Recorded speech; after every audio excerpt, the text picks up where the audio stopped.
we're keeping it here sa Family Feud. Magkatapat ngayon ang mga kababayan nating mahilig maglaro ng basketball. Okay? Recap muna tayo ng scores. Queen Giants are still in the lead with 62. At ang King Giants may 38 naman. Nako, excited na magbigay ng top answers ang next set of players. Ang single dad na si Moises at ang single mom na si Marie. Let's play round 3.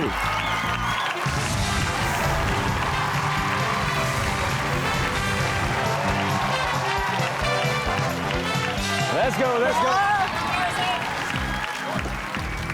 Si Moises may dalawang anak na. Ilang taon na sila, Moises? 2-5 po. 2 and 5. Baka nanonood ba sila? Pwede natin batiyan. Binabati ko pala yung mga anak ko sa Palawan. Hello, ingat kayo palagi. Then, maging mabait kayong bata paglaki nyo. Okay, si Marie naman. Siyempre, si Marie, tatlo naman ang anak ni Marie. Gusto mo rin mag-shoutout, Marie? Anytime, feel free. Binabati ko yung mga anak ko, si Santina, nasa Laguna siya ngayon. Tapos si Prince, saka si JR, nasa Valenzuela sila ngayon. Ayan. Good luck sa inyo.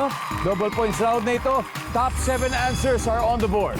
Sa gulayan, anong hina-harvest ang maraming buto? Go!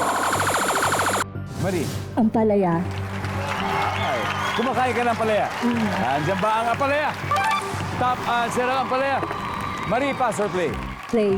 Okay, Moises, balik na tayo. Okay, let's go.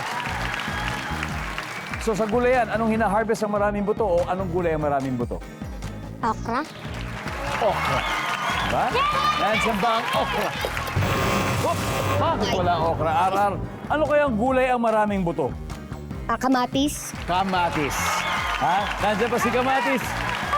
Nandiyan si Kamatis. Muray, anong gulay ang maraming buto? Talong?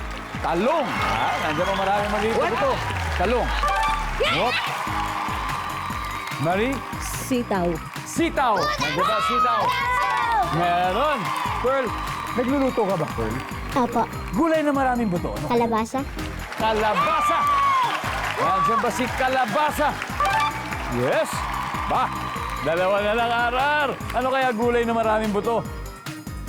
Patola? Eh, wala yan! Meron! Meron yan! Wala.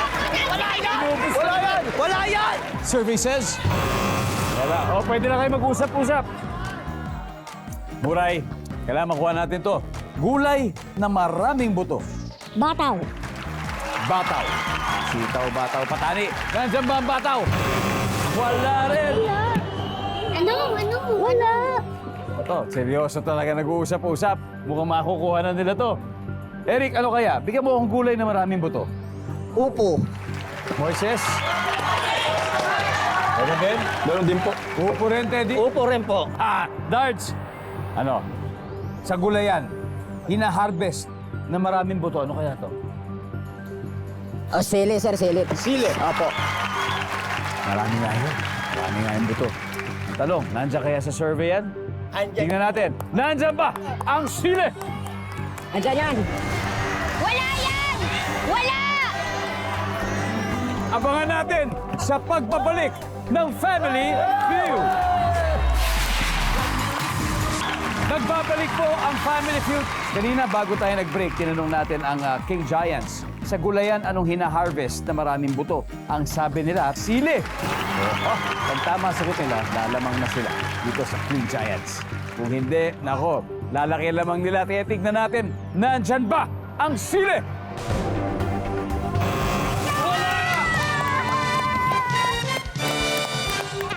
Alright, let's see. Ano ba yung di nahulaan? Ano ba yung number 7? Upo. Sayang. Number 3. Pipino. Sipin mo, nandun na, napalitan ng last minute. Napalitan na eh. After 3 rounds, nangunguna pa rin ang Queen Giants 108